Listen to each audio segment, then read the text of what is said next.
Like any other story, this one also didn't end well. On that fateful day, mysterious gates suddenly appeared, opening paths to dungeons. From these gates, terrifying monsters emerged, wreaking havoc on the world. Only those who had awakened magical abilities stood a chance against them. Amidst the chaos, the battlefield came into view, where the elite group known as the Golden Seekers was fighting off waves of monstrous creatures. They pushed back with everything they had, trying to protect the helpless civilians caught in the attack. While engaged in battle, Ingolf turned toward Claudia and urged her to hurry and assist the nearby victims. But Claudia hesitated, overwhelmed by the sheer number of people needing help. Just then, a monster lunged toward an innocent citizen, ready to strike. Before it could land a blow, a man suddenly appeared and landed a powerful kick on the monster's face, sending it flying. Standing tall, he asked if everyone was safe and assured them he would handle the situation. This man was Misato Kyoichiro, our protagonist. Without wasting time, Misato leapt into the air and unleashed a devastating attack. In a single strike, he eliminated all nearby monsters, leaving the crowd stunned. Witnessing his overwhelming power, one of the citizens stood in awe, marveling at how Misato faced so many monsters alone. Lei explained the secret behind his strength, his time magic. With the ability to see into the future, Misato could predict the monsters' moves and counter them effortlessly. To her, he no longer seemed human. After clearing the battlefield, Misato declared the final stage of his mission. He was ready to seal the gate and protect the people's peace. However, just as he began the sealing process, a sudden attack struck him from behind. Misato stumbled forward and was pulled into the dungeon's gate, which sealed shut behind him. Inside, Misato stared in shock. He had never foreseen a future like this. Confused and betrayed, he turned to his teammates and demanded answers. Their silence only deepened his suspicion. Then Cavell stepped forward with a mocking smile, explaining that Misato's ignorance was the very reason he had been betrayed. Misato stood stunned as the others revealed their true thoughts. They called him a monster, a level 100 user of time attribute magic. All they had wanted was to make money safely, but his idealism and constant urge to help people had led them into dangerous situations. Cavell coldly stated that this would be the last time they would ever see him. Misato, desperate and enraged, shouted for them to stop and let him out. His thoughts raced. They had betrayed him for such selfish reasons? As the leader of the Golden Seekers, all he had ever done was try to protect the world and his comrades. And yet, this was his reward. Suddenly monsters emerged behind him and charged. Misato, still strong, killed them with ease, but as he looked around, even more monsters appeared surrounding him. He tried to use his future vision, attempting to find a path of escape. But all he could see was darkness. His future no longer existed. With no way out, he readied himself and began fighting the monsters head-on. Time passed and Misato's condition worsened. Blood poured from his body, and the number of enemies showed no sign of decreasing. As he stood wounded and surrounded, he accepted the truth. He couldn't change the future. Death was inevitable. But he refused to die meaninglessly. Fueled by rage and despair, he vowed to reincarnate, grow stronger, and reach the peak of his power. One day, he would avenge the betrayal, erase his regrets, and make those responsible pay for everything. Unleashing his full strength in a final explosion of energy, Misato's consciousness vanished only to awaken again inside someone else's body. He sat up from a bed, confused, then approached a mirror. Staring at his new reflection, he confirmed that the reincarnation had worked. Looking around the unfamiliar room, he guessed it was a hospital. The machines were foreign to him. He wondered how many years had passed. If it had been 100, then those who betrayed him might no longer exist. Finding the student ID of the body's original owner, he discovered that only 20 years had gone by. That meant he still had time to carry out his revenge. Then he noticed the most shocking detail. The attribute of this new body was listed as void. Misato stared at it in disbelief before suddenly bursting into laughter. In his previous life, he had been feared for being the strongest time attribute user, but even that strength had limits. Over time, he realized he could no longer grow, no matter how hard he trained. However, now he possessed something completely different. The void attribute an ability that no one had ever wielded in his past life. It was so rare and unknown that even clairvoyants couldn't see its full potential. This body's original owner was still at level 1, likely because no one knew how to train the void attribute. Misato figured the boy had probably been mocked for having no real powers, possibly over and over. But that would now change. Misato vowed to make this boy's name legendary, to transform this fragile identity into the world's strongest adventurer. Thanks to clairvoyance, Misato already knew the secret method to train the void attribute. With this power, he would surpass all limits. He would become the absolute strongest and make those traitors regret ever betraying him and causing his death. Misato lay still, thinking about the path to revenge. To begin, he needed strength. He had to level up. Closing his eyes, he focused on the void attribute. As its name implied, it was the power of nihility, the magic of transforming pure imagination into reality. While anyone could imagine, Very few could bring it to life. Misato concentrated, visualizing his injured body recovering, picturing every damaged cell restored through magic. As the image solidified in his mind, the wound on his hand suddenly healed. Misato stood up, confirming that the spell had worked. It was only a basic cast, so the healing was slow, but with repeated use, the level would rise. As he practiced, not only would his power to realize imagination improve, but the kinds of magic he could wield would also expand. Eventually, he'd be able to bring any mental image into existence exactly as he saw it. Just then, a doctor entered, surprised to see him awake. He warned Misato not to move, reminding him of the serious injuries caused by a monster's attack. Misato processed this quietly, realizing what must have happened to this body. The doctor marveled at his recovery, calling it a miracle, perhaps a blessing from the saintess herself. When Misato asked who the saintess was, the doctor mentioned the pentagram saints, but Misato didn't recognize them either. The doctor, assuming confusion from recent unconsciousness, said he'd prepare for a full examination and left. Left alone, Misato pondered. The saintess? Pentagram saints? Perhaps clans or adventurers that had risen in the past 20 years? While leveling up was crucial, understanding the current world was just as important. He turned on the TV and tuned into a special news broadcast. The feature was about the SSS-class dungeon disaster that had happened 2 decades ago. The mention caught his attention. It was the same event where he had been betrayed. The broadcast named the culprit Misato Kyoichiro, leader of the Golden Seekers, and a level 100 time attribute user. He had predicted the disaster but warned no one, allegedly intending to exploit the chaos and rule the world. The other members of the Golden Seekers stopped him, becoming known as the Pentagram Saints. They sealed the dungeon and were hailed as heroes, still leading the world today. Hearing this, Misato was shocked. The world believed he was the villain? The screen claimed he had been defeated after a fierce battle, and the Saints had sealed the dungeon. Misato stood by the window, fists clenched, boiling with rage. They hadn't just betrayed him, they ruined his name and basked in the glory of his sacrifice. The world worshipped them as heroes, but Misato knew the truth. He vowed to send each one of them to hell. Calming himself, he realized he couldn't rush in recklessly. He needed to stay off their radar. Picking up the phone on the table, he discovered the academy this boy attended. A small smile crept across his face. It seemed he had already found the location of one of them. What luck. However, he remembered Iwako. That man was cautious and wouldn't easily show weakness. Looking at the ID card of this body, Misato acknowledged the vast level difference. Defeating Iwako now was impossible. He had to grow stronger. Lying back down, Misato accepted his reality. At level 1, there wasn't much he could do. For now, he'd train and wait.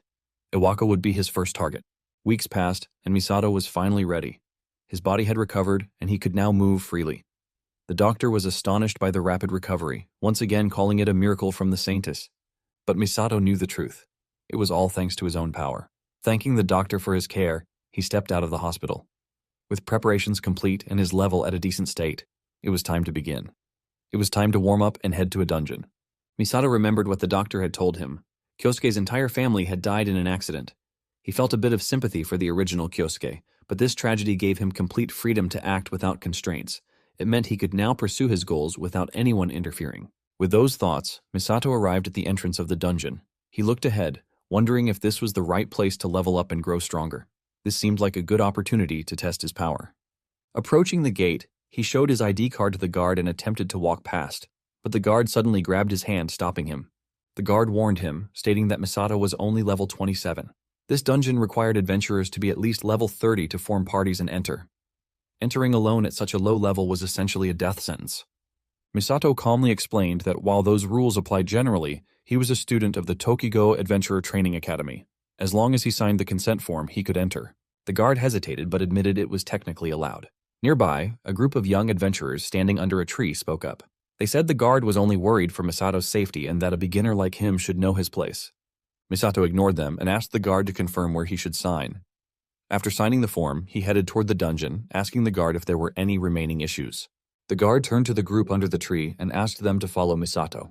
He admitted that letting someone like him go in alone was as good as sending him to die. One of them protested, questioning why they should bother helping someone like that. Another replied that it might be better this way. If no one was around, even if something happened, no one would know. They laughed and rushed into the dungeon behind Misato. The guard called out to them, thanking them and counting on them to help. Inside the dungeon, the group of adventurers followed the path. One of them, wearing glasses, said it was time to do what they always did. The one with orange hair responded with a smirk. Their plan was to kill Misato and blame the monsters. Thanks to naive students like him, they had been earning a steady income. 10 minutes later, the group sprinted deeper into the dungeon. The one with glasses commented on the straight path so far. The orange-haired one noted they hadn't caught up to Misato yet. Suddenly, they looked ahead and spotted him. Misato stood confidently before a group of monsters, and in a single devastating attack incinerated every one of them. The flames engulfed the creatures, leaving nothing behind. The group was stunned. They couldn't believe he had wiped out an entire pack of D-rank monsters by himself. Their eyes shifted to the ground, where a rare item had dropped. The orange-haired one pointed it out with excitement. They thought if they sold that item, they could live comfortably for 6 months. Misato didn't seem to have noticed the drop, and they assumed he was a fool. Their plan shifted. Kill him and take the reward for themselves. Without warning, they flanked Misato from both sides and attacked at once. Misato turned toward them calmly, seeing through their actions. He moved effortlessly, dodging their strikes. In his mind, this kind of behavior was timeless. There would always be scum who tried to steal what wasn't theirs. The attackers were stunned. They couldn't understand how he dodged everything so smoothly. It was as if he had eyes on the back of his head. The one with glasses rushed in from behind, swinging his weapon and assuming Misato had just gotten lucky before. But before the attack could land, Misato spun around and delivered a powerful punch straight into his gut. The force sent the attacker flying backward. Standing tall, Misato declared that he would crush lowlifes like them without mercy. He would use them as stepping stones on the path to his revenge, which had now truly begun. Inside the dungeon, Iwako's subordinate Yoichi arrives. He had come after hearing that a student from the academy had entered the dungeon alone. But what catches his attention are the dead bodies of novice hunters scattered across the ground. He stands there stunned, trying to grasp what might have happened. The scene transitions smoothly to Misato's home. He reflects on his progress, realizing that inside the D-rank dungeon, he managed to level up and experiment with void magic. Among the new spells he acquired was Info Obscurity, which allowed him not only to fake his level, but also to erase dungeon entry records. He sees the potential in its utility. With that thought, he prepares for the next step. Tomorrow would mark his first day at the academy. Glancing at his phone, Misato mutters to himself, processing what he reads. The next morning arrives. As Misato walks towards the school, a classmate calls out to him. This girl, Asahi Karin, approaches with concern, asking about his condition. Misato thanks her, assuring her that he's doing fine now. Her words make him think about the real Kyosuke. Even he had people who genuinely worried about him. Suddenly, a group of boys appear and block Misato's path. They mock him for being a no-attribute who barely escaped death. One of them demands payment in exchange for his so-called protection, pretending to be broke. Misato instantly identifies them as the same scumbags from before. Asahi steps forward, telling them to stop since Misato had just been discharged from the hospital. Her hands tremble slightly, something Misato notices. He appreciates her concern, but assures her he can handle things himself. The boys laugh mockingly, ridiculing Misato for acting tough in front of a girl despite being powerless. They remind him of his status as a useless nobody who can't even use magic. But Misato responds with confidence. He declares that they are the ones who should be reminded of their place. Unlike them, he vows to make his name known across the world as the strongest adventurer. He assures them that he keeps his promises. One of the boys, growing furious, activates his magic. Asahi gasps in shock. Using magic outside of dungeons was strictly forbidden under school rules. The boy snaps back angrily, blaming Misato for defying him. He launches an attack directly at Misato. Without hesitation, Misato counters with his own fire spell, clashing head-on with the enemy's attack. Seeing this, the boy's allies express disbelief. They recognize the spell and wonder when Misato became capable of using it. Misato turns to the boy and challenges him further. The angry student yells at his group to stop watching and start attacking. Following orders, the two others join in, casting spells toward Misato. Misato quickly retaliates with matching magical attacks. The attackers are stunned again. They question how many attributes Misato can use and admit they've never seen anything like it. Misato looks at them, asking if they're satisfied now. He warns them that it's his turn next. Though he doesn't intend to kill them, he begins approaching with a menacing presence. Fear takes over and the bullies try to run, but Misato calls them out. Kyosuke had once asked them for help, and instead of supporting him, they abandoned him. Misato doesn't wait for an answer. Grabbing one of them by the face, he points out how people like them always spew the same excuses. That's why, no matter what words come out of their mouths, his fist won't stop. Without hesitation, Misato lands a heavy punch on the boy's face, sending him flying and crashing to the ground. Asahi stands frozen, shocked by the sudden turn of events. Misato then looks ahead and makes a vow. From this point on, no one will look down on Kyosuke again. Together, they will walk the path to becoming the strongest adventurers. The three bullies quickly apologized to Misato and walked away, grumbling to themselves about how much he'd changed since being discharged. Misato calmly muttered that in the end, the guy wasn't much of a threat. Inside the school, all eyes turned to Misato. Surrounded by curious stares, he began to wonder if he had attracted too much attention. Suddenly, a hand landed on his shoulder. Turning around, Misato found himself face to face with an unfamiliar upperclassman. The boy confirmed his identity as Asai Kyosuke and asked if he had some time to spare. Misato, slightly annoyed, thought about brushing him off, but instead politely said that class was about to begin. Before walking away, the upperclassman introduced himself as Yoichi, the leader of a group called Biting the Cat. This name instantly drew a reaction from Asahi, who recognized it as the clan established by Principal Iwako. Yoichi repeated his request, asking again for a moment of Misato's time. Seeing no way out, Misato reluctantly agreed. Inside the classroom, Yoichi got straight to the point. He questioned if Misato was the one who defeated the adventurers found dead in the D-rank dungeon the previous night. Misato responded with confusion, pretending not to understand the accusation. In his mind, however, he was startled. That information should have been hidden. How had Yoichi found out? Yoichi explained that he had investigated the dungeon after hearing a student had entered it alone. There, he discovered the bodies of notorious criminals who had been hunting novice adventurers. Adding to the suspicion, Misato had displayed multi-attribute magic earlier that morning. Misato, smiling to himself, realized Yoichi didn't yet know the details of his magic. Playing innocent, he claimed that after being attacked earlier, he couldn't remember much. He added that as a level 1 student, such feats were beyond his ability. To reinforce his claim, he handed over his student ID. Yoichi looked over the ID. It confirmed both his level and a void attribute. Annoyed, Yoichi assumed this nobody was wasting his time. Apologizing for calling him over, Yoichi told Misato not to act suspiciously again. He complained that dealing with unnecessary work was troublesome and left. As Yoichi walked away, Misato began plotting. He saw potential in Yoichi, someone who could approach Iwako without raising suspicion.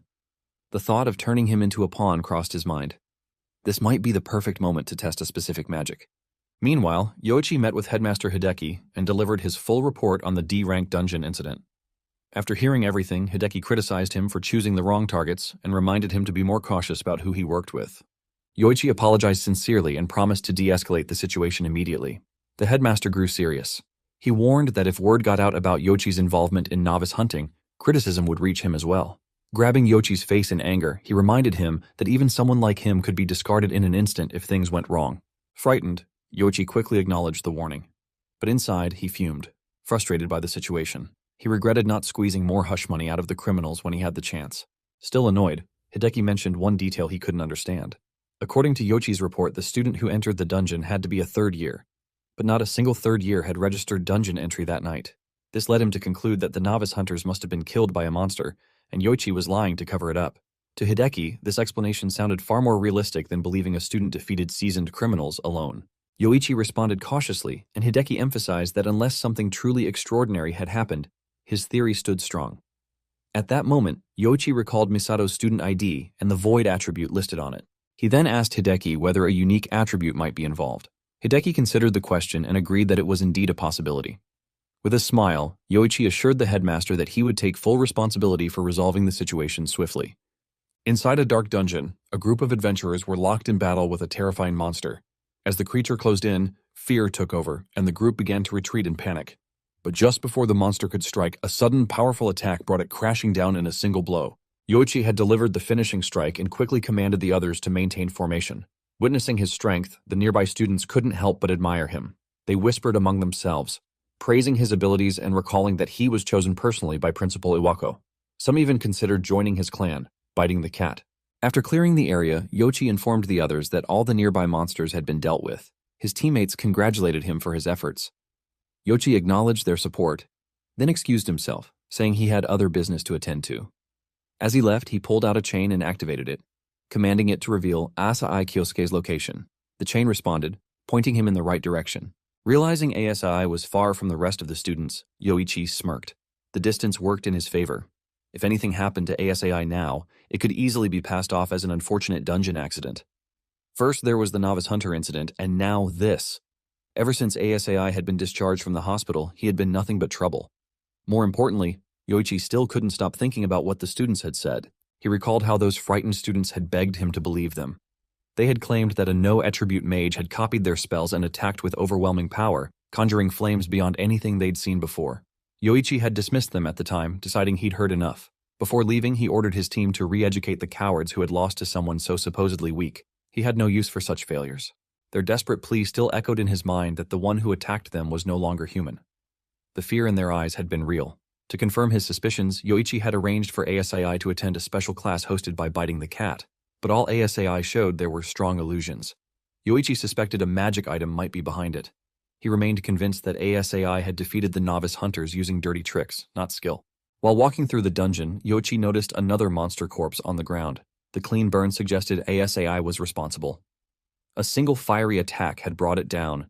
Maybe what those frightened students had said wasn't complete nonsense after all. Still, Yoichi wasn't impressed. Even Iwako, a disgraced member of Pentagram, could manage something like this. For now, Yoichi decided to play along. But deep down he nurtured a burning ambition.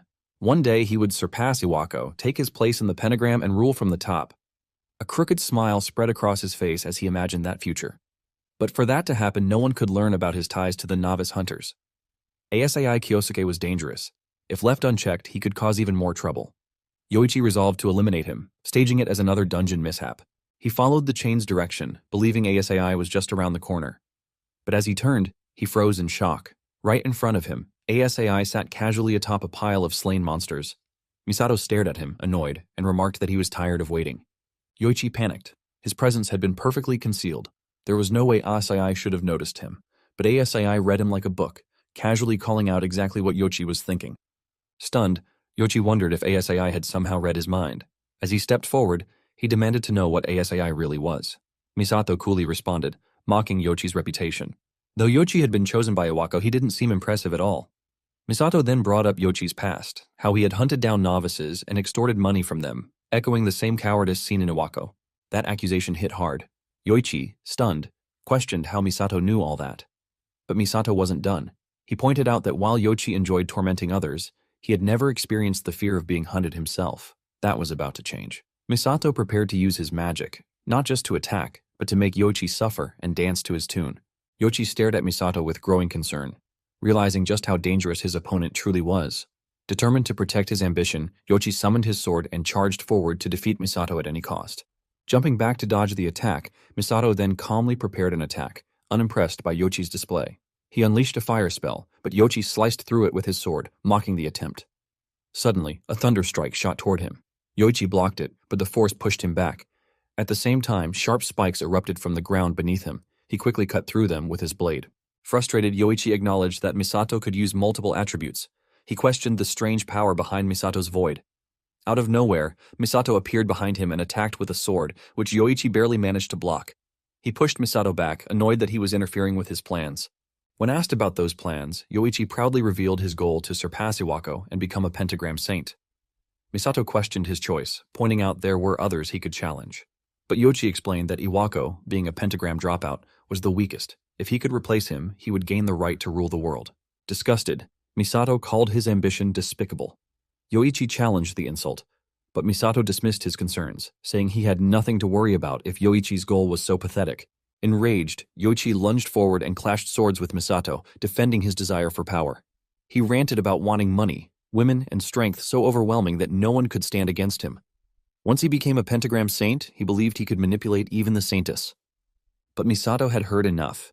He broke Yoichi's sword in one clean slash, stunning him. With the time Yoichi had wasted talking, Misato had already finished preparing his magic. As Yoichi panicked, Misato activated his ability, absolute hypnosis. Yoichi collapsed, unconscious under its effect. Misato reflected on the spell, knowing it required first breaking the target's spirit. But now that it was active, the result was clear. He lifted Yoichi, who floated and spoke with mechanical obedience. Misato, pleased with the success, instructed him to focus on completing the mission and to return to his normal behavior. Snapping back to awareness, Yoichi agreed to lead the group and walked away. Moments later, Asahi rushed to Misato, relieved to find him. She asked where he had been, worried about his absence. Misato casually replied that he had been talking with Yoichi. Surprised, Asahi asked what they discussed. Misato simply said it was about how to make dreams come true. She asked if the conversation had helped. Misato replied that it had, and that one of his dreams would now surely come true. Asahi smiled, and hoped his dream would become a reality soon. Just then, the seniors arrived, announcing the end of the special class and instructing all students to gather immediately. Asahi told Misato they should hurry, not wanting to fall behind. As they walked, Misato thought to himself that joining this class had been worthwhile, because now he had gained a pawn Iwako would never suspect. At the academy, Headmaster Iwako questioned Yoichi about the recent novice hunter incident. Yoichi confirmed progress, revealing that a first-year student with a unique void attribute, Asai Kyosuke, was involved. He explained that Kyosuke had been detained at the usual location and confessed to using multi-attribute magic to defeat the novice hunters. Iwako, intrigued by the mention of multi-attribute magic, asked for clarification. Yoichi admitted that the details were unclear but requested more time to uncover the truth. He even offered Iwako the opportunity to handle the matter personally. Amused by the offer, Iwako agreed, remarking that it had been a while since he last tortured someone. He promised to repay Yoichi for the trouble caused. With that, Iwako stated he would visit the location later, and Yoichi respectfully acknowledged him before parting ways. Soon after, Iwako received a call. On the other end was Lei Ruochi, who sarcastically thanked him for choosing their group in the recent bid. Iwako dismissed her politeness, calling out her pretense. Ruoxi teased him, referring to their shared government subsidies, and continued mocking despite their partnership. Iwako, clearly annoyed, tried to end the call, but Ruoxi pressed on, questioning what could be so important. Iwako mentioned that he was investigating a student with the void attribute. Ruoxi scoffed at the idea, calling it useless, but Iwako reminded her that a unique attribute could bring unexpected outcomes. She compared it to Kyoichiro's time attribute magic, a comment that visibly irritated Iwako. He demanded she not mention that name, revealing his deep resentment. Ruoxi noted his temper hadn't changed, and as she ended the call, she reminded him how Kyoichiro's awakening had completely shifted the adventurer's power dynamics. After the call ended, Iwako slammed the phone down in frustration, muttering about Ruoxi's selfishness. Hearing Kyoichiro's name had reignited his rage, and he now saw it as the perfect time to vent it. Determined, Iwako made his way toward the detention room, mulling over different torture methods. As he reached the door, he contemplated waterboarding and nail removal, planning to unleash all his anger on Kyosuke in Kyoichiro's stead. However, upon opening the door, Iwako was stunned to find the room empty. Before he could react, Yoichi attacked from behind with his sword. But Iwako effortlessly stopped the blade with a single finger, calling out Yoichi's arrogance. He mocked Yoichi for thinking he could win with such a weak attempt, then activated his chain ability to capture him. In a flash, Iwako struck Yoichi with a powerful kick, accusing him of ruining himself through foolish desires and misguided ambition. He ridiculed Yoichi, calling him an idiot for choosing rebellion. Suddenly, Iwako sensed another presence in the room. Suspicious, he demanded to know who it was. From the shadows, Misato stepped forward, calmly confronting the headmaster. He criticized Iwako's habit of bowing to the strong while exploiting the weak, labeling him as greedy and foolish as ever. Enraged, Iwako declared his authority as principal. But Misato dismissed the title, sarcastically calling it a perfect self-introduction. Iwako, now furious, demanded Misato's identity and student number, threatening expulsion. With a composed smile, Misato held his ground. He reminded Iwako that he had come too far to rush things now. Standing tall, he proposed they take their time and have a private conversation, just the two of them, before anything else unfolded. Iwako, consumed by rage, activated his skill, declaring his intent to demonstrate the vast difference in their powers. With a surge of advanced earth attribute magic, a massive hand-like structure erupted from the ground. Confident, Iwako believed there was no way a student could evade such an attack. He commanded the giant earthen hand to strike Misato directly, and the blow landed squarely. Pleased by the impact, Iwako laughed triumphantly, mocking Misato's defiance. He felt satisfied, even wondering if he had gone too far. Still unaware of Misato's identity, he considered scouting for a new location for his torture sessions, but decided to stay and watch Misato's last moments. He casually pulled out a handkerchief, wiped his face, and grumbled about the trouble this had caused. Suddenly, Misato emerged from the dust, completely unharmed. He reminded Iwako that he had only asked for a little chat. Shocked, Iwako stumbled backward, stunned that Misato had survived his advanced magic. He exclaimed that no student had ever done this before and demanded to know Misato's identity. Misato responded calmly, suggesting that Iwako already knew who he was. Iwako, baffled and irritated, insisted that he didn't recognize him and told him to quit playing games. Misato feigned being hurt, asking if Iwako had truly forgotten about him. Then a flicker of realization hit Iwako. He gasped, recognizing something about Misato, only to quickly dismiss it, angrily asserting that the real Misato was dead. He accused Misato of watching the news reports and playing a sick joke. Enraged, Iwako unleashed another attack. Misato replied, pointing out Iwako's habit of believing only what suited him and discarding anything inconvenient. Iwako warned Misato to stay back or face the consequences, charging up his attack again. Misato, unshaken, questioned if Iwako had betrayed him simply because he was swayed by the sweet words of others.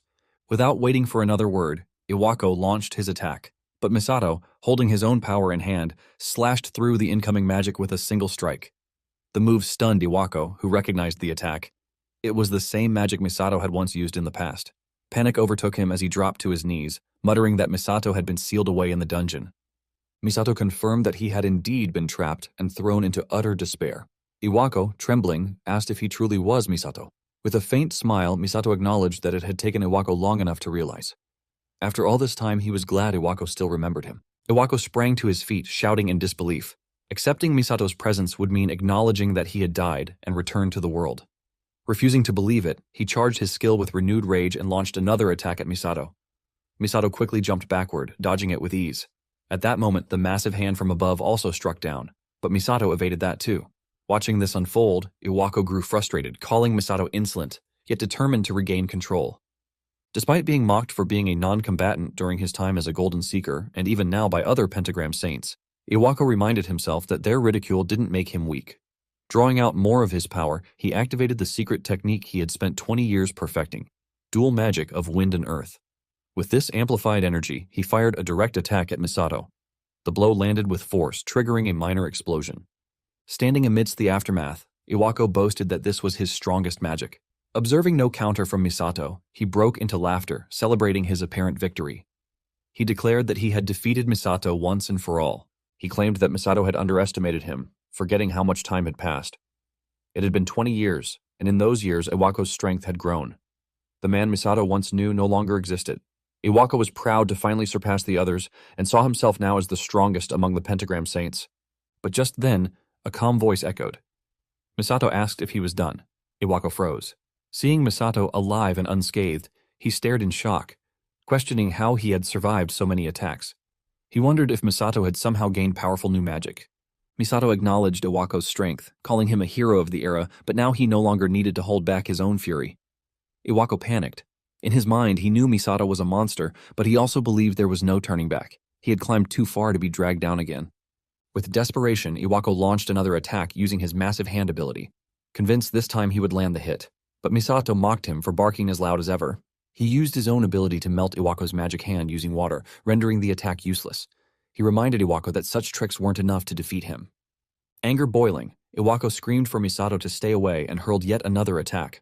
But Misato quickly conjured a hurricane around himself, completely avoiding the strike. The redirected energy backfired, striking Iwako instead. Then, Misato advanced with fire swirling in his hand, standing firm before Iwako.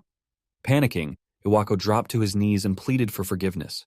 He begged for mercy for what had happened 20 years ago, hoping that Misato's old, kind self would still be somewhere inside.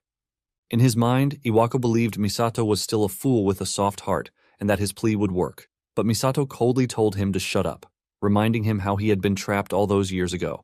He made it clear he would not fall for the same lies again. Iwako tried to reason with him, recalling their past friendship. But Misato silenced him with rage, stating that Iwako had no right to say those words after turning him into a demon of revenge. Misato then slammed a punch into Iwako's face, unleashing a barrage of blows. Blood gushed from Iwako's mouth as he realized he should never have crossed this man. With one final powerful strike, Misato sent Iwako flying backward, crashing him into the ground. Standing over him, Misato said he should be grateful for being spared. There was still something he wanted to ask, but Iwako was no longer in any condition to respond. Misato looked at Iwako and informed him that he was finally awake. Terrified, Iwako backed away in panic, pleading for his life. Misato reassured him he wouldn't be killed, but expected answers in return. Holding up Iwako's phone, Misato demanded to know about a certain woman. Iwako froze in shock when he saw the phone. Misato pointed out that a person named Lei had contacted him earlier that day and asked what they had discussed. Iwako explained that Lei was coming to Japan in 3 days and assumed the call was related to that. Misato absorbed this and silently noted the timeline. He then declared he had made his decision. He handed the phone back to Iwako, instructing him to treat Lei normally and to keep Misato's identity a secret. Misato warned that while Iwako was unconscious, he had placed a special spell on his heart, which would trigger if he revealed Misato's secret. As Misato walked away, he thought to himself that no such spell was actually used. But given Iwako's nature, the bluff would be enough. He had no intention of using absolute hypnosis. He wanted Iwako to remain fully conscious in his despair. 3 days later, Lei was seated on a plane. A man beside her informed her that they were about to land. Suddenly, an air hostess announced their imminent arrival. But the situation turned tense as a hijacker pointed a gun at her, declaring the plane had been taken over. Another armed man ordered all passengers to get on the floor, forcing everyone to comply. Without hesitation, Lei stood up, approached one hijacker, and threw him down effortlessly. She then moved to the second hijacker and landed a swift punch. Shocked, the passengers recognized her identity. Lei Ruoxi of the Pentagram Saints. After the plane landed, police escorted the hijackers away. A man approached Lei, thanking her profusely. Lei expressed relief at being on that flight, stating that her presence helped preserve the airline's reputation. However, she pointed out something more concerning. The guns used by the hijackers were of a special kind, undetectable by standard equipment. She explained that many groups had begun using materials sourced from dungeons to create such weapons. Because of this, she intended to provide her staff with self-defense gear similar to her own and walked away. The man assured her that he would make it happen. A short while later, Lei made a phone call. She instructed someone to release the hijackers. The man accompanying her asked if everything went well. Lei confirmed it had, admitting that planting those hijackers had served its purpose and secured their objectives. The incident even turned out to be great for publicity. As people cheered her, Lei smiled at the crowd. Upon arriving at her destination, Lei stepped out of the car and focused on her true mission in Japan. She entered the principal's office and sat before Iwako. She brought up his earlier claim about a student with the void attribute and asked for updates. Iwako responded that it had turned out to be a false lead. Just as she had assumed, the student was a worthless failure. Lei accepted this explanation and commented that even a unique attribute was meaningless if it led nowhere. Meanwhile, Iwako kept his thoughts guarded, worried that revealing anything might trigger the spell. He reminded himself to act normally. Lei then moved on to the real topic she wanted to discuss: the development of a new drug. She proposed choosing the next test subject and noted how well Iwako had used the Academy's system so far, starting with the student list. Unbeknownst to them, Misato was listening to the entire conversation through an earpiece. Disgusted by what he heard, he silently vowed that the next person to face despair would be Lei Ruochi. The next day, at Misato's house, he watched the news reporting that Ruoxi, one of the Pentagram Saints, had arrived in Japan and was being praised by many for subduing hijackers. Lei Ruoxi was one of the people who had betrayed Misato 20 years ago. She produced unique weapons using materials from the dungeons and had made a fortune selling them. However, based on the earlier conversation with Iwako, Ruoxi was using the school for questionable activities. He knew that on the surface she appeared to be a hero, but behind the scenes, she exploited others. He smirked, knowing he couldn't let it continue, and stepped out of his house to take action. A moment later, he arrived at the academy and glanced at his phone, pondering how to proceed, especially since security had already been tight during his first visit. As he was deep in thought, someone called to him from behind. Turning around, he saw that it was Asahi. She looked at his phone as they walked together and noticed he was reading an article about Ruoxi. She then asked if she was right in thinking Ruoxi was amazing and mentioned that Ruoxi had fought off all those hijackers the previous day. She also informed him that the Great Snake of Changshan was very popular, which caught his attention, prompting him to ask what Changshan was. She replied that it was the clan Ruoxi had founded, consisting of many powerful members. This helped him deduce that the men in black suits guarding Ruoxi were from the Changshan clan. Asahi then asked about his plans, noting that many students at the academy were planning to join the military. He was about to say there was no way he would do the same, but stopped when he realized that using the Changshan clan might help him get closer to Ruoxi. He then formed a plan and continued walking, thanking Asahi. Because of her, he now knew what he needed to do. He rushed off, leaving Asahi confused. A few moments later, in the principal's office, Iwako was startled when the telephone beside him rang. He nervously picked it up, and Misato responded, saying he needed a favor. Iwako stammered as he asked what it was, and Misato smirked and informed him what his planning. Later in a laboratory, several scientists stood around a man kneeling on the floor with his hands tied. The man was struggling when someone entered the lab. Ruoxi laughed upon seeing the pitiful figure and asked how he was feeling. The man begged her to stop injecting him with the medicine, claiming he would die if it continued. But she merely raised her heel to his face and pinned him to the floor, teasingly telling him that she didn't listen to the opinions of lab rats. She added that there was no need to be so pessimistic. If he was compatible with the medicine, he would become even stronger. She then snapped her fingers and ordered the scientist to proceed. The scientist approached the man with an injection. Despite his pleas for them to wait, they ignored him and injected the medicine into his neck. The man stopped resisting once the liquid entered his body. A second later, he screamed in excruciating pain. The scientists held him down forcefully until he eventually stopped shaking and lost consciousness, completely breaking his mind.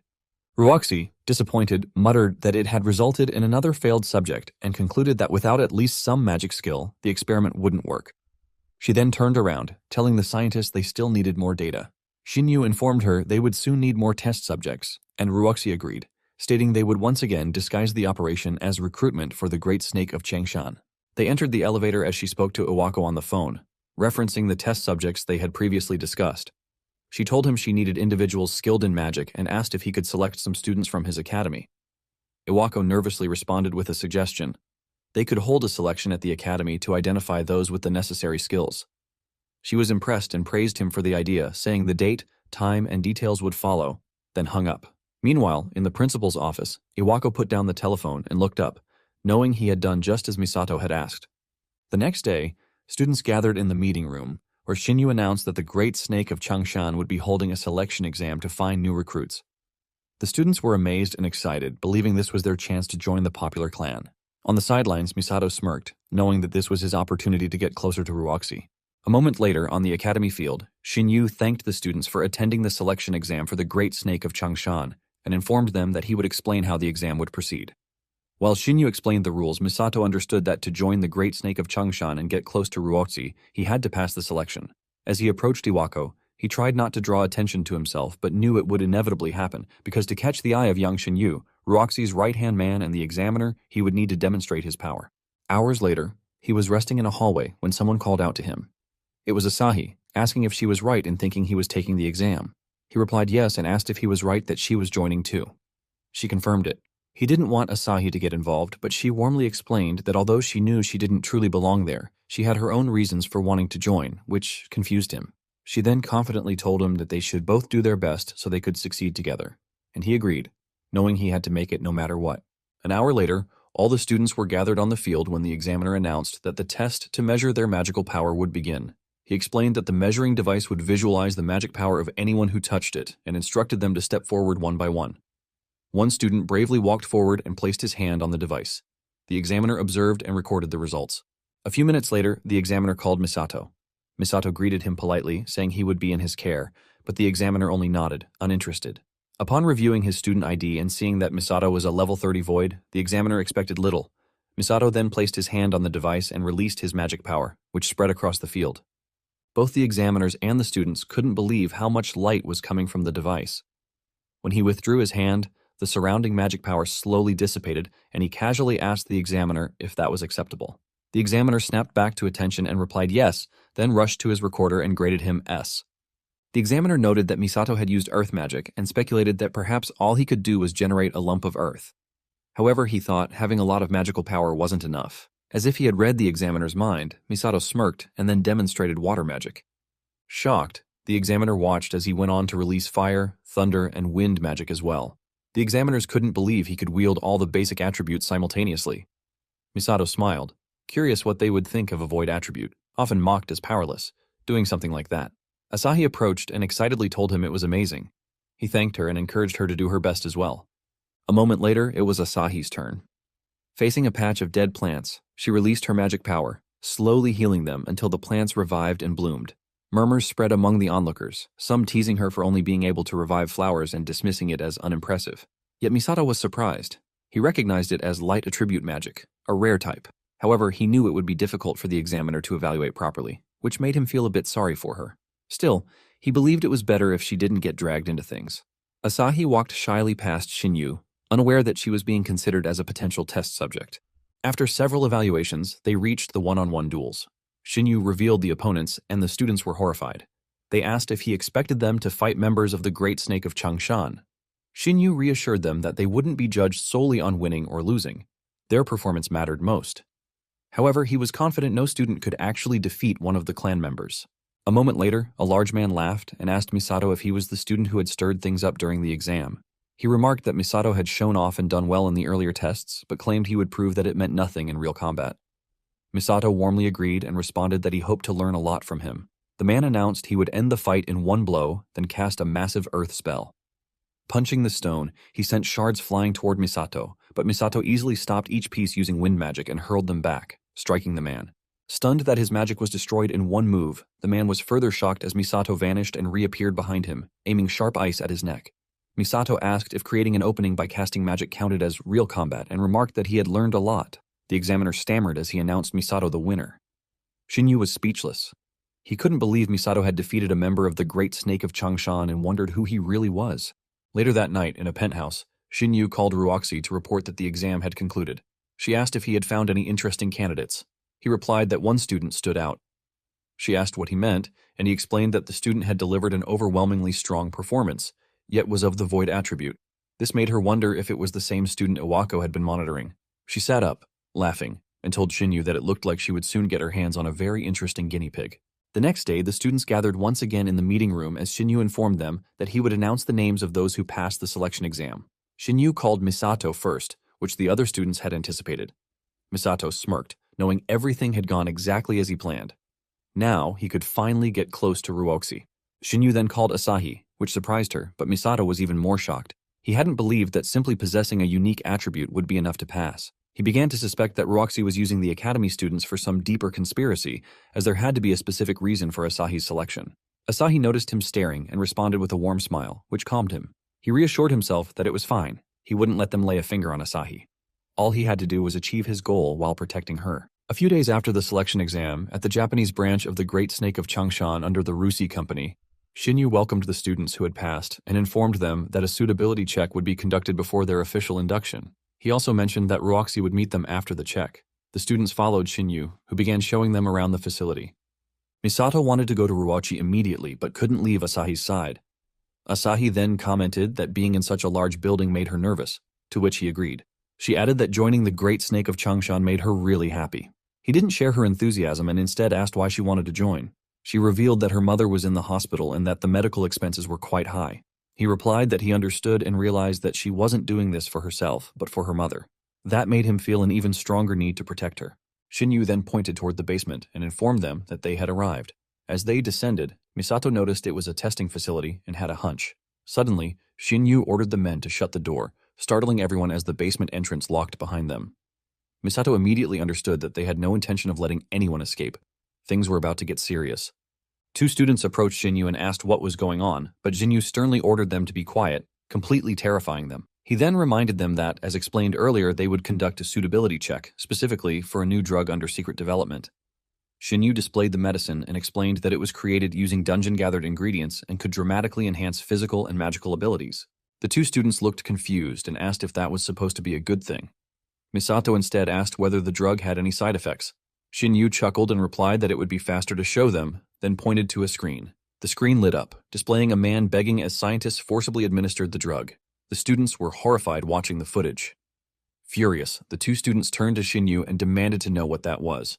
Shinyu calmly explained that what they had just seen was someone incompatible with the new drug, and asked if that answered their question. The students shouted at him, declaring that they would never take such a drug. They unleashed their magic and rushed at Shinyu in an attempt to escape. Meanwhile, Misato calmly told Asahi not to leave his side, which confused her. Shinyu then activated his magic, enhancing both fists, and punched the two students. They screamed in pain and collapsed. Shinyu casually remarked that the number of test subjects had decreased. Then, looking directly at Asahi, Shinyu asked if they should start with her.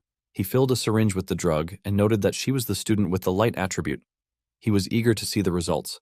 As he approached her, Misato stepped forward and quietly shielded her. Shinyu asked what he thought he was doing. Misato replied that he was keeping scum like him away from her, which infuriated Shinyu, who then ordered his men to restrain him.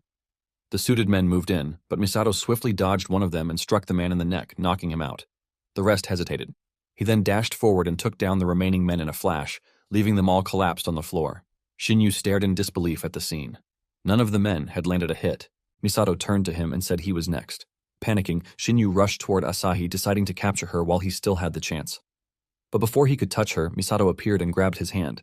He reminded Shinyu that he had already warned him not to go near her. Shinyu furiously yanked his hand away, stunned at Misato's strength, and began wondering what was going on. No ordinary student should be this powerful.